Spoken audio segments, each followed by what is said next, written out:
A 5-year-old girl stood frozen in a roaring train station, clutching a red suitcase and refusing to move. She wasn't lost, she was waiting. When a billionaire stopped to listen, one fragile promise shattered his world and forced him to choose between power and staying forever. Grand Union Station roared like a living thing. Wheels screamed against tile, announcements echoed off stone arches, snow melted into gray slush beneath thousands of hurried shoes. The city moved fast tonight, people chasing warmth homes, reasons to leave. At the center of it all stood something impossibly still. A little girl, 5 years old. She wore a faded red coat, 2 sizes too thin, a white dress peeking out beneath it, already damp from the cold. Her brown curls clung to her cheeks, darkened by melting snow. In her small hands, she clutched a battered red suitcase, its corners cracked, its handle taped together like someone had tried to keep it alive. She didn't cry. She didn't ask for help. She didn't move. People flowed around her like water around a rock. A woman glanced down, hesitated, then looked away. A man nearly collided with her suitcase, muttered an apology without stopping. No one asked why a child was standing alone in the middle of a winter station at night. Ilara Quinn stood perfectly straight, her feet planted, her eyes fixed on the large clock hanging above the platform. Every tick mattered. She had memorized the place, the bench near the pillar, the vending machine with the broken light, the exact line where the tile changed color. This was where her mother had knelt in front of her hours ago, coughing, trembling, whispering words that still echoed in Ilara's head. "Don't move. Wait right here. I'll come back." Ilara squeezed the suitcase harder until her fingers ached. Inside it were the important things. A drawing folded too many times, a soft rabbit with one ear missing, her favorite dress clean just in case. The station thundered. Trains arrived. Doors hissed open. And still the little girl did not move. 2 police officers noticed her when the crowd thinned just enough for her silence to feel wrong. They approached slowly, careful, kneeling to make themselves smaller. Their voices were calm, practiced, the kind meant not to scare children. "Hey there," one of them said gently. "Are you lost?" Ilara didn't answer. Her blue eyes stayed locked on the clock above them. The second hand crept forward. Too slow. Always too slow. The other officer tried again. "Sweetheart, where's your mom?" That made her blink. Ilara finally looked down, not at them but at the suitcase. Her fingers tightened around the handle, the plastic creaking softly under the pressure. "She went to get help," Ilara whispered. Her voice was thin but steady, as if she had said those words many times already. As if repeating them kept something from breaking. The officers exchanged a glance. "And where do you live?" one asked. Ilara lifted her chin. Her jaw trembled for just a second before she locked it in place. "I'm not lost," she said quietly. "I live here." The words landed wrong, heavy, final. One officer frowned, unsure whether to smile or reach for his radio. "You live here in the station?" Ilara nodded once. Small, certain. "This is where she told me to wait," she added. "If I leave, she won't know where I am." A train thundered past behind them, wind whipping through the platform. Ilara flinched but did not step back. She dragged the red suitcase closer, pressing it against her knees like a shield. "I didn't do anything wrong," she said quickly, fear bleeding into her voice now. "I can be quiet. I promise." Her breathing started to hitch. People glanced over, curious for half a second, then turned away again. That was when a man in a charcoal coat slowed his steps. Julian Cross had walked through crowds his entire life without seeing them. Tonight, for reasons he couldn't explain, he stopped.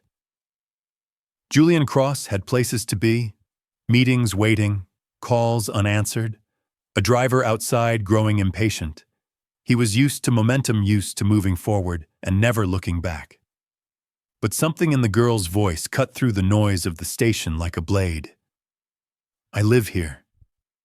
Julian turned. He saw her then, really saw her. The wet shoes, the shaking hands, the way she stood as if the world might knock her over if she relaxed even a little. Without deciding to, Julian stepped closer.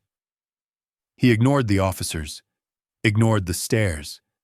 He lowered himself slowly until his knees touched the cold stone floor, bringing his eyes level with the child's. He didn't speak at first. He just stayed.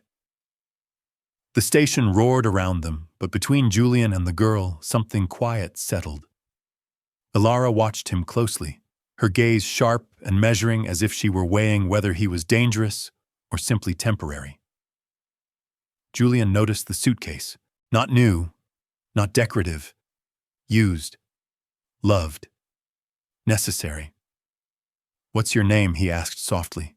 For a moment, Ilara said nothing. Then, barely louder than the hum of the lights, she answered. "Ilara." The sound of it hit Julian harder than he expected.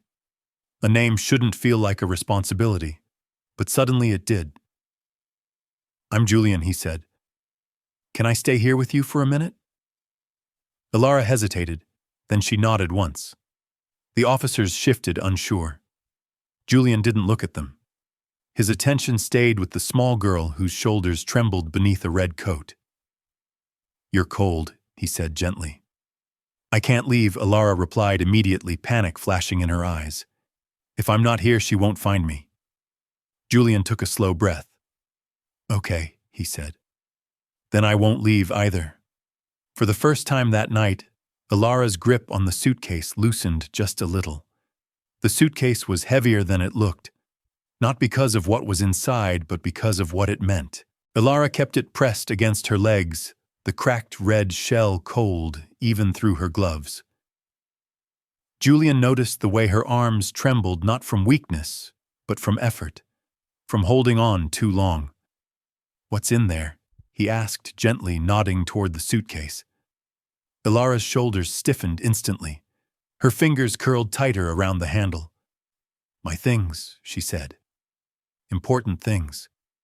Julian didn't push. He simply nodded, accepting the boundary as it was offered. The officers exchanged another look. One of them cleared his throat. "Sir, we'll need to follow procedure. She can't stay here overnight." The word procedure landed like a slap. Ilara reacted immediately. Her small body went rigid as if a wire had been pulled too tight. She shook her head, hard curls bouncing wildly. "No," she whispered. Then louder. "No. Please." She dragged the suitcase back until it hit the metal railing with a sharp clang that echoed too loudly across the platform. Heads turned. Someone stared.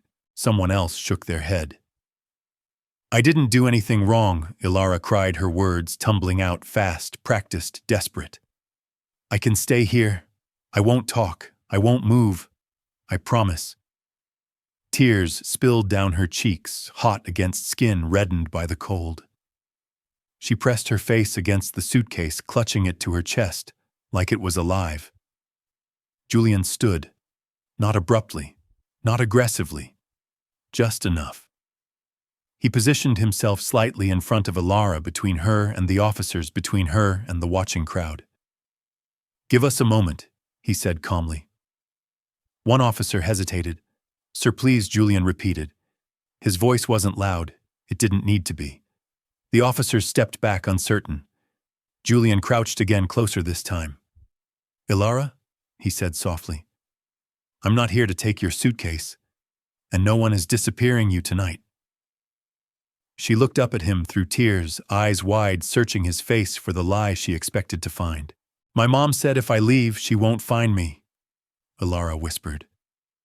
Julian felt something tighten painfully in his chest. "Then we won't disappear," he said. "We'll make sure she can find you." Ilara's breathing slowed just a little. She didn't let go of the suitcase, but she stopped shaking. The station clock ticked loudly in the silence that followed. Ilara wiped her face with the sleeve of her coat, embarrassed now that the tears had come. She sniffed, then squared her shoulders again, standing straighter, braver than any 5-year-old should have to be. Julian stayed at her level. How long have you been waiting? He asked carefully. Ilara thought for a moment.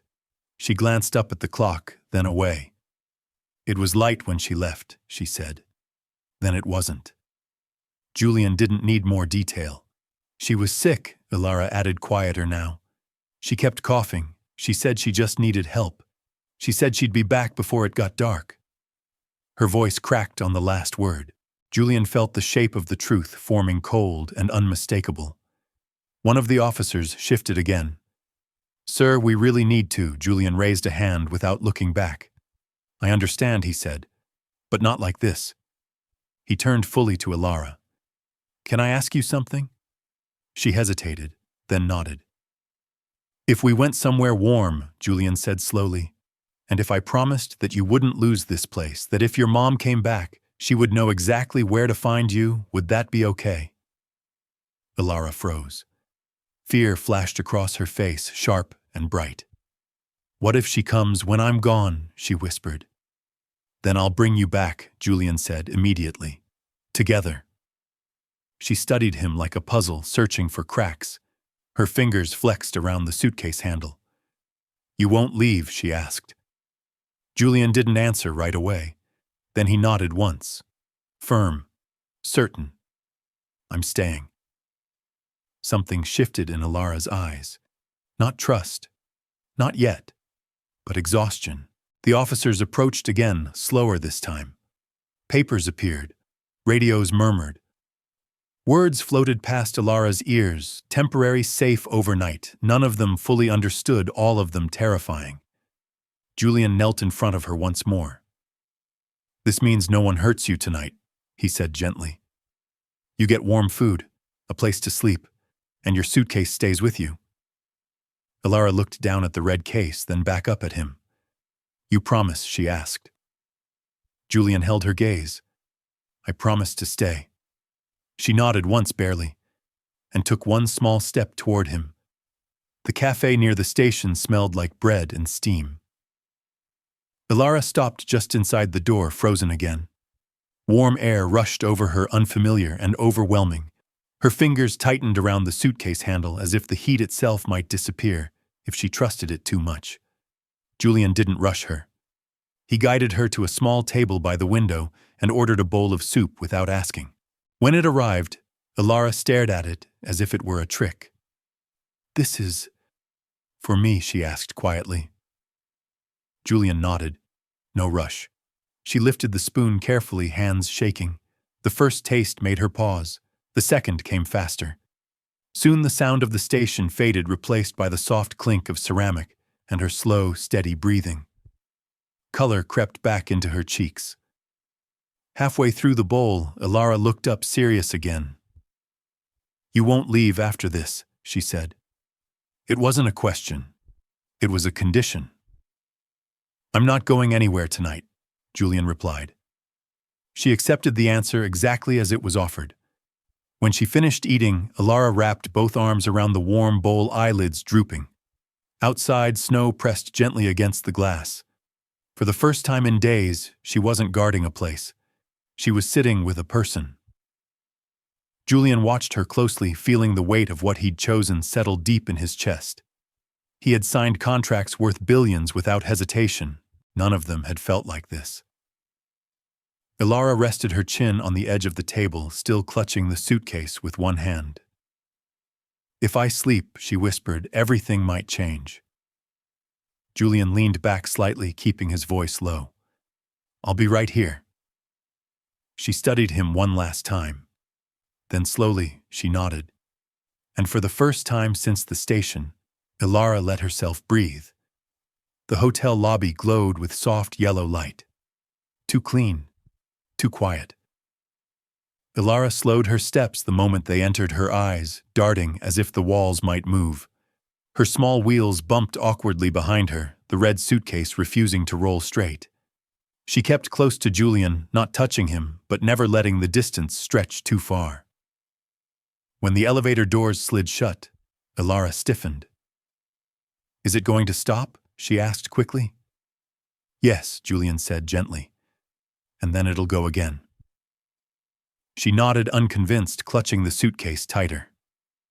The suite was larger than anything Ilara had ever seen. 2 rooms, 2 beds, too much space, too many places for things to disappear. She froze in the doorway, overwhelmed. Julian knelt immediately. "This room is yours," he said, pointing. "That one's mine. No locked doors, no surprises." Ilara didn't move. Only when Julian set the red suitcase beside the bed did she step inside, as if the case had tested the floor for her. She touched the hotel pajamas laid out neatly on the bed, rubbing the fabric between her fingers like it might dissolve. When the lights dimmed, Ilara sat stiffly on the edge of the mattress. "If I sleep," she whispered again, "everything might change." Julian pulled a chair close and sat down. "I'll stay right here," he said, "until morning." She studied him for a long time. Then she lay back slowly, one hand resting on the suitcase. Her breathing eased but never fully relaxed. Julian didn't sleep. He watched the rise and fall of her chest, the way her fingers curled instinctively around the handle, even in rest. Outside, the city hummed. Inside, something fragile held. Long after the lights of the city softened into quiet, Julian remained in the chair, guarding a child who had learned too early that sleep could cost you everything. Julian waited until Ilara's breathing deepened. Only then did he stand. He moved into the adjoining room and closed the door gently, as if even sound might break what little peace she had found. The phone felt heavy in his hand as he dialed. The call was brief, precise. Hospitals, emergency rooms, unidentified admissions, anything in the last week. No assumptions, no shortcuts. Julian stared out the window as he waited, the city lights blurred by frost on the glass. Minutes stretched. Then the phone vibrated. His assistant's voice was quieter now, more careful. There was a woman, admitted 3 nights ago, collapsed near a bus stop. No identification, severe dehydration, untreated infection. The location sat only blocks from the station. Julian closed his eyes. Relief and dread collided in his chest. If this woman was Ilara's mother, she was alive. But she had been alone. Julian returned to the bedroom. Ilara hadn't moved. Her curls fanned across the pillow. She looked younger now, smaller, fragile in a way she had never allowed herself to be while awake. How many nights had she stayed alert, afraid that sleeping meant losing everything? Julian sat back down in the chair. He didn't touch her. He didn't wake her. "I'm here," he whispered anyway. Ilara stirred, murmuring something unintelligible, then settled again. Julian looked at the clock. Morning was still hours away, but the path ahead was already clear. Morning arrived pale and cold. Ilara was already dressed when Julian woke, sitting on the edge of the bed with the red suitcase positioned carefully at her feet. She hadn't asked why they were leaving so early. She only looked at him, eyes wide and searching. In the car, she hugged the suitcase to her chest, watching buildings slide past the window. Each stoplight felt too long. Each turn tightened the knot in her shoulders. "Are we going back to the station?" she asked softly. "No," Julian said. "We're going to see someone." She nodded, but her grip tightened. When the hospital came into view, Ilara's breathing changed. Shallow, fast. "If my mom's mad?" She began, then stopped. Julian parked and turned to face her fully. "Whatever happens," he said, "you won't face it alone." She swallowed hard and reached for the door handle. Then she froze and looked back at him. "You're coming too," she said. It wasn't a question. Julian nodded without hesitation. The hospital corridor smelled like antiseptic and quiet fear. Ilara's steps slowed with every foot they drew closer to the room. The suitcase bumped softly against her knee. At the door, she stopped completely. "What if she doesn't know me?" Ilara whispered. Julian knelt beside her, not blocking her view. "Then I'll be here," he said simply. Ilara pressed her forehead lightly against the door, her eyes closed. "I waited," she whispered. Then, with a small, shaking hand, she turned the handle. The door opened. The hospital room was washed in pale light. Machines hummed softly, indifferent and steady.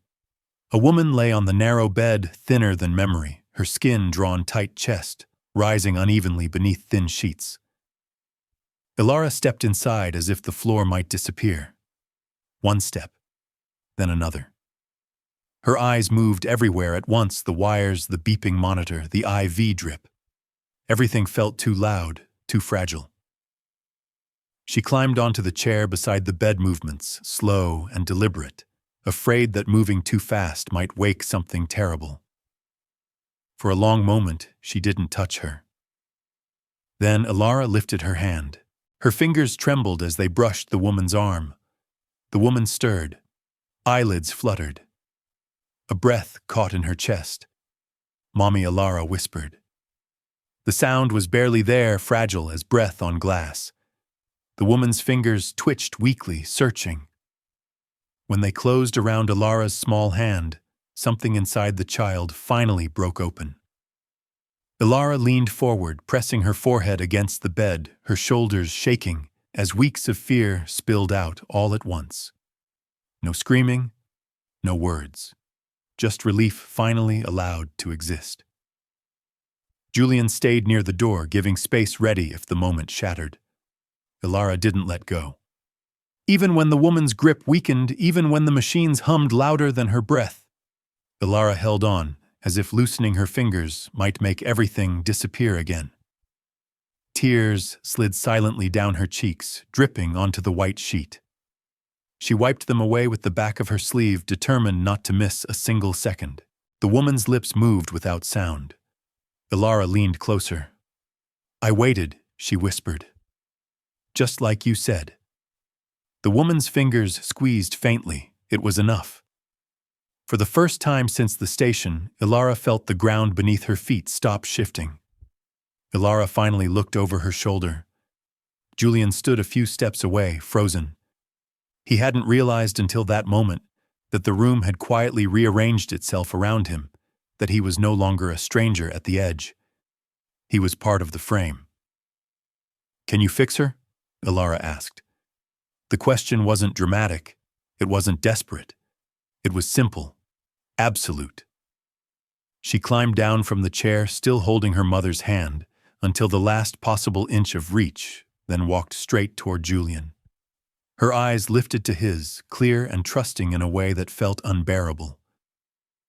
"They listen to you," she said, nodding toward the hallway, toward the doctors, toward the world of adults and authority. "You can make them help her." Julian felt something collapse and rebuild inside his chest at the same time. He knelt so they were eye level. "I can't promise how fast," he said carefully.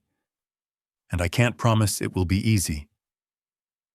Ilara didn't flinch, "But I promise I won't stop," he finished. She studied his face, searching for weakness, for doubt. She found none. Ilara nodded once, slow and solemn, as if sealing a contract far heavier than any Julian had ever signed. Behind her, the woman on the bed exhaled a shaky breath.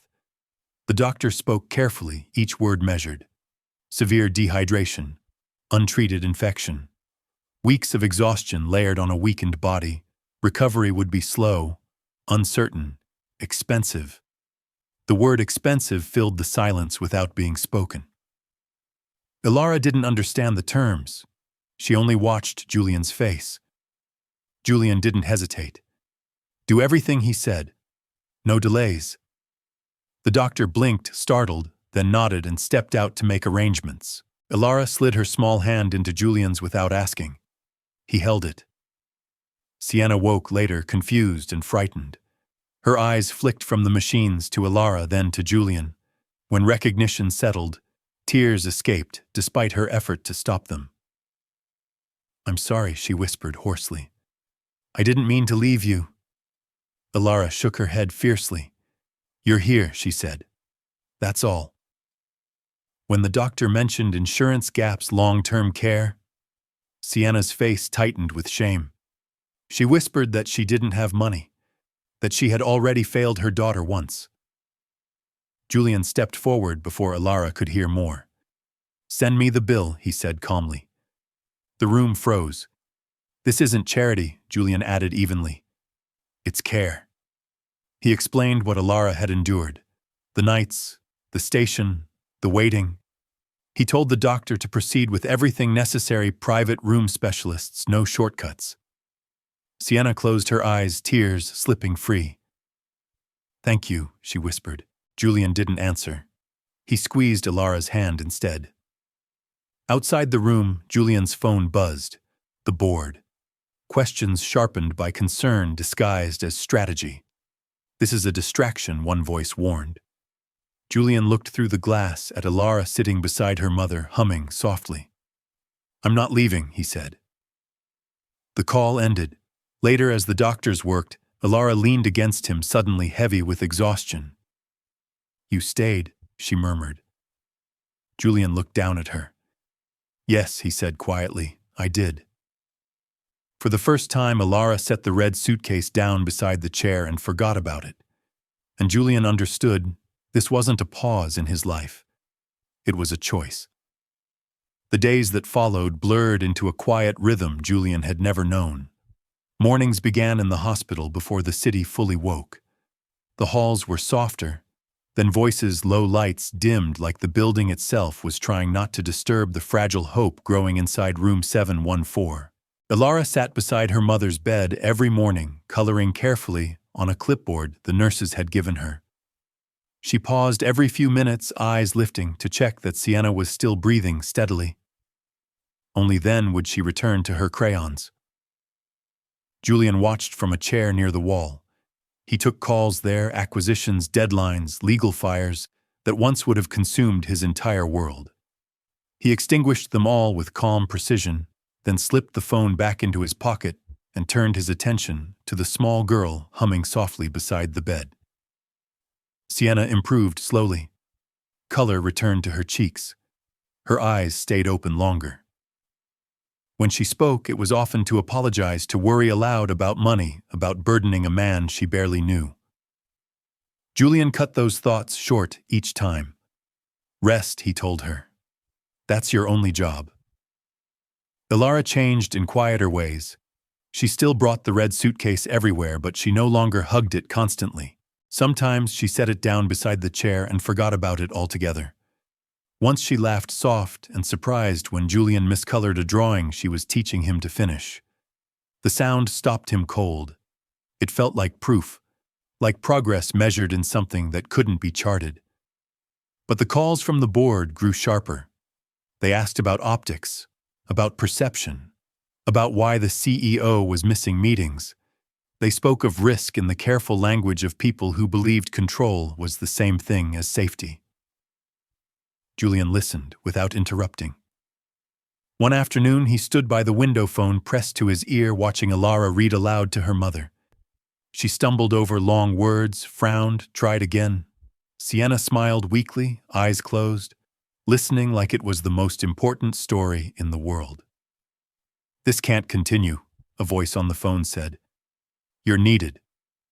Julian watched Alara turn a page, careful not to crease it.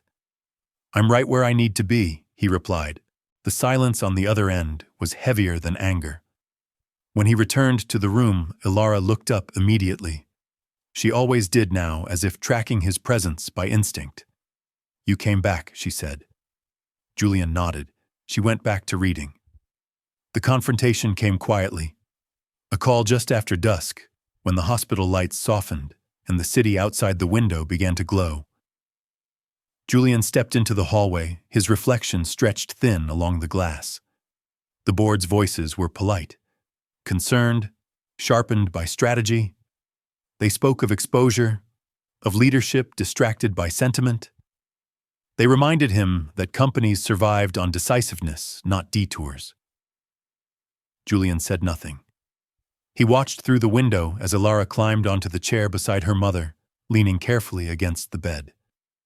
She traced shapes on the fogged glass with one finger, then rested her head near Sienna's shoulder. "She needs systems," one voice continued. "Not you." Julian felt the old reflex stir the instinct to comply, to optimize, to choose the move that preserved power. For years, that instinct had never failed him. He ended the call with a single sentence. "I'm not leaving." Warnings followed, consequences, votes, risk. Julian thanked them for their concern and hung up. His hand trembled only after the screen went dark. When he returned to the room, Ilara looked up. "Did you fix it?" she asked, hopeful and certain in the same breath. Julian smiled, small but real. "Yes." She nodded, satisfied, and turned back to her book. A moment later, she reached out and took his hand. Her fingers were warm, unafraid. Julian sat beside her, understanding the trade clearly now. Power could be rebuilt, influence renegotiated. This quiet reliance could not. That night, as Sienna slept peacefully, and Ilara traced slow circles on the window fog, Julian understood the truth settling into his bones. This wasn't a pause in his life. It was a redirection. The word discharge arrived quietly, wrapped in clinical calm. A social worker explained recovery plans, follow-ups, medication schedules, then paused at the obvious gap: stable housing. The room went still. Sienna's face tightened with the old reflex of refusal. She said they would manage somehow, that they always had. Ilara's hand drifted back to the red suitcase without her noticing. Julian waited until the silence settled.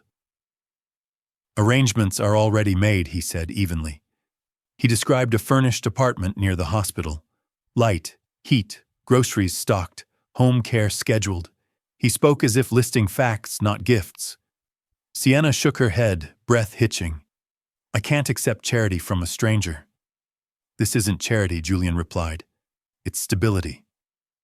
He explained that recovery required rest without fear. No counting pennies, no moving targets. Ilara deserved a place that wouldn't vanish overnight. Ilara looked between them, confused and hopeful.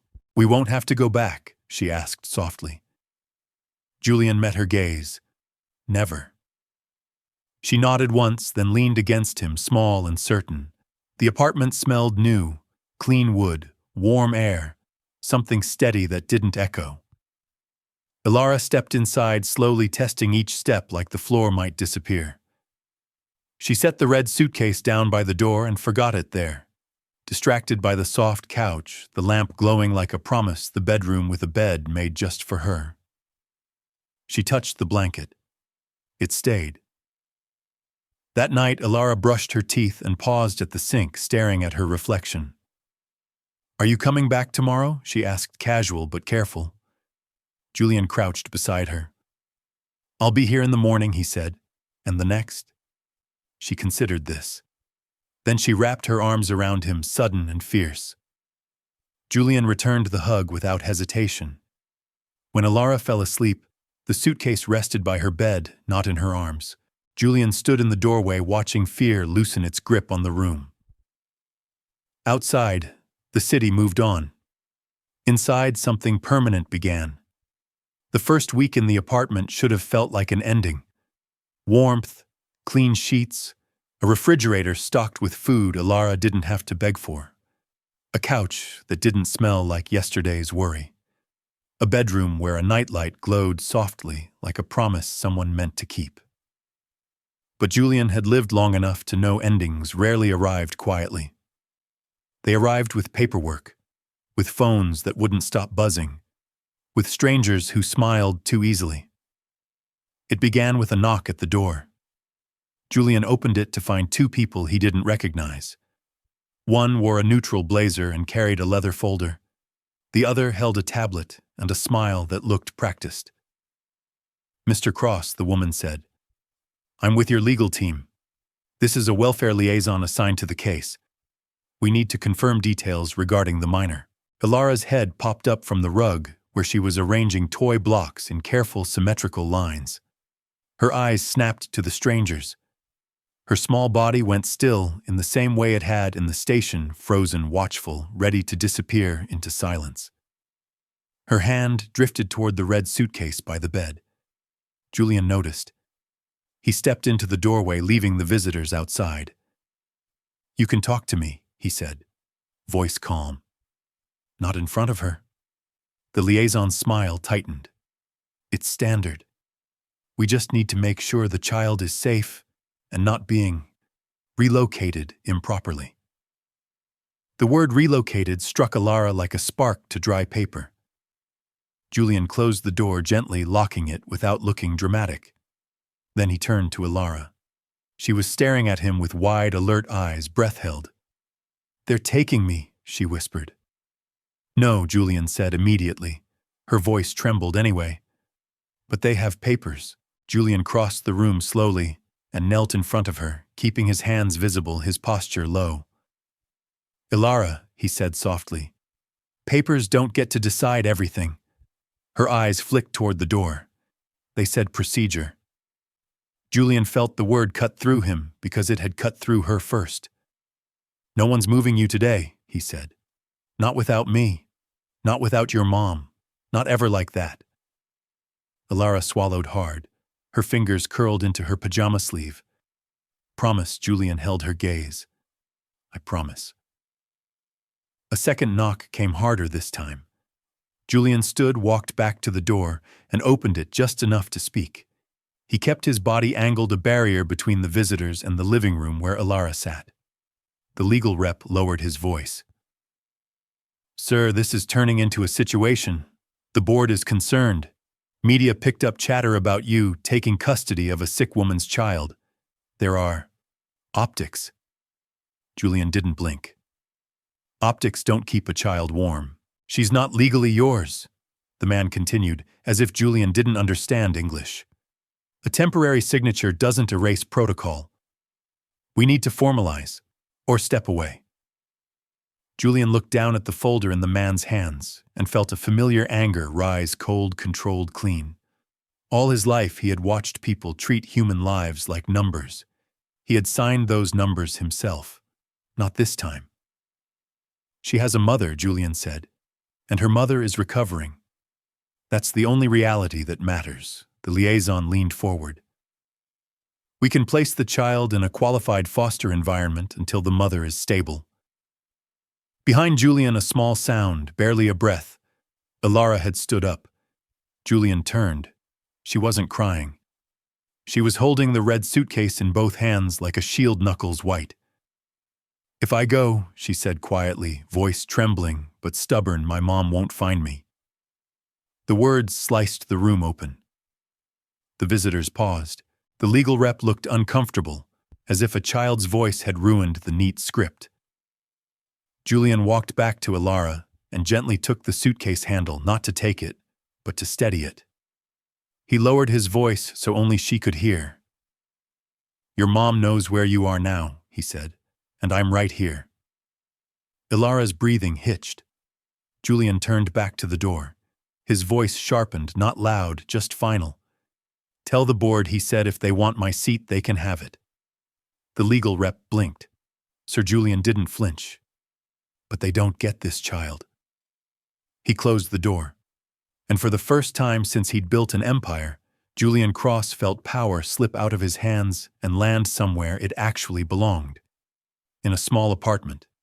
In a little girl's trembling breath. In the promise of staying. 2 nights later, the city found them. Not with sirens or flashing lights, those would have been easy. It found them through a camera lens. Julian stepped out of the elevator in the lobby of the apartment building and froze. A man stood near the front desk, leaning casually against a marble pillar. Expensive coat. Too confident. Eyes that flicked toward Julian with recognition, like this was a planned encounter. Julian's security instincts snapped awake. The man smiled. "Mr. Cross?"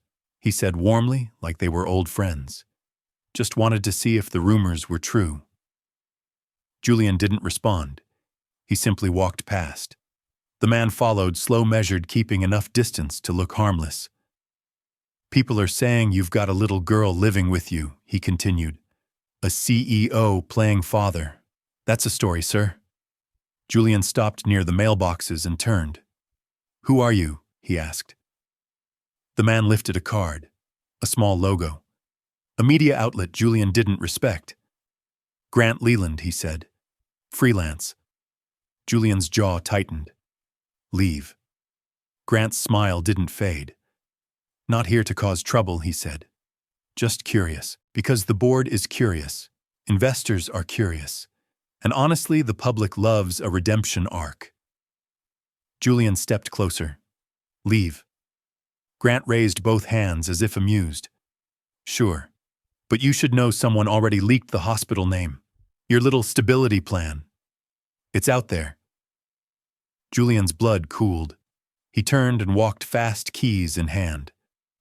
When he entered the apartment, Ilara looked up immediately from the couch where she was watching cartoons with the sound low. You're walking loud, she observed, small and serious. Julian tried to soften his face. Just a long day. Sienna sat nearby, blanket around her shoulders, still pale but stronger than before. She looked at Julian and knew instantly something was wrong. What happened? She asked. Julian didn't lie. He hated lying. There's a tension, he said. The kind we don't want. Sienna's face drained.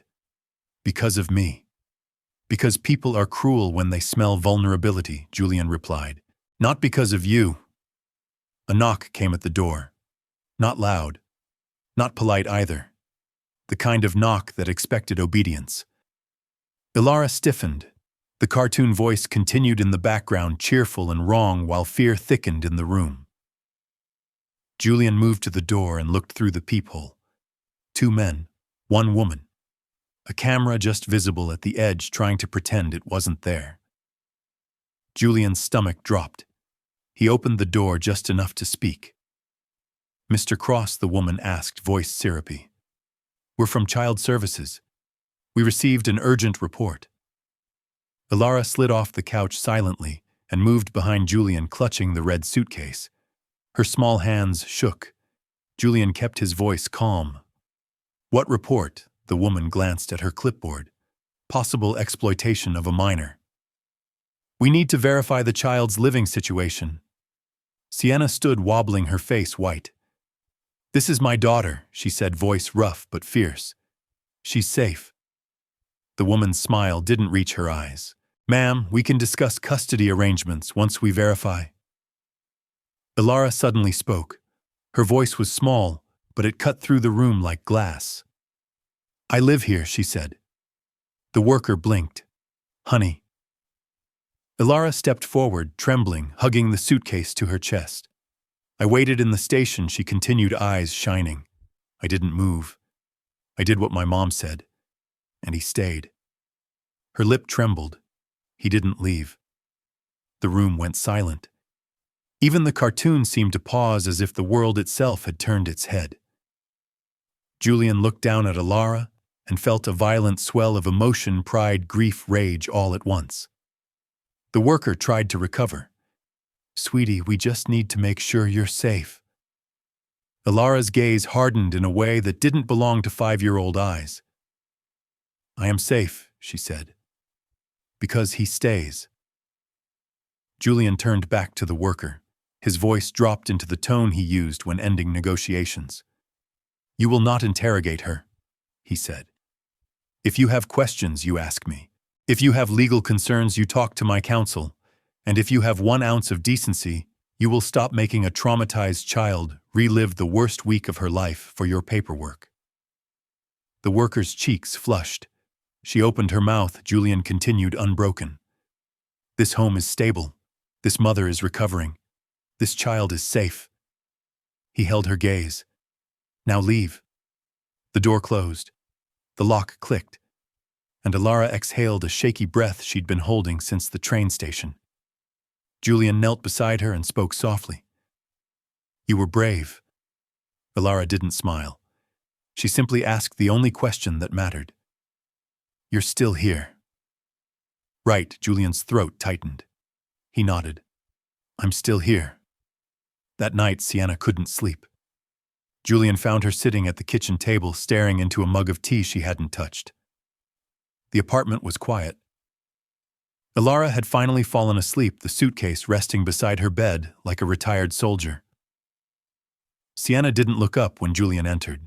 "They'll keep coming," she whispered. Julian pulled out the chair across from her and sat. "They might," he admitted. Sienna's hands shook. "I don't want my daughter to be a headline," she said. "I don't want her to be a story people pass around for entertainment." Julian leaned forward, voice low. "Then we take control of the story." Sienna finally met his eyes, fear and gratitude tangled together. How Julian inhaled slowly. All his life, control had meant distance. It had meant walls high enough that nothing could reach him. It had meant never letting anyone close enough to hurt him. But Ilara had already reached him. Not with need, with trust. "I'm going to step down," Julian said quietly. Sienna blinked. From the CEO role, Julian finished. "Not forever, but long enough. The board thinks staying makes me weak. Let them. I'm done bargaining with people who measure humanity in quarterly reports." Sienna's eyes filled with tears. "You don't have to ruin your life for us." Julian's voice softened. "This isn't ruin," he said.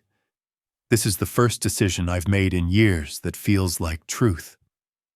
Sienna covered her mouth, crying silently. Julian stood and walked to the hallway. Ilara's bedroom door was slightly open. A nightlight spilled warm gold onto the floor like a path. Julian stepped inside. Ilara slept on her side, curls spread across the pillow. Her face was relaxed now, still guarded in some deep place, but not clenched in fear. The red suitcase sat near the bed, closed quiet, no longer clutched like a lifeline. Julian watched her chest rise and fall. He remembered the station, the roaring noise, the child who didn't move, the words that had shattered him. "I live here." He realized then what here had really meant. Not the station, not the bench, not the clock. Here meant where someone stays. Julian crouched beside the bed, careful not to wake her. He didn't touch her, not yet. He simply let his presence fill the space the way it had that first night. Ilara stirred slightly, eyes fluttering open. For a second, panic flashed in her gaze, fast as lightning. Then she saw Julian. She blinked, confused, then whispered, "Is it morning? Not yet," Julian said softly. Ilara's fingers reached toward the edge of the blanket. "You're here," she murmured, more statement than question. Julian nodded.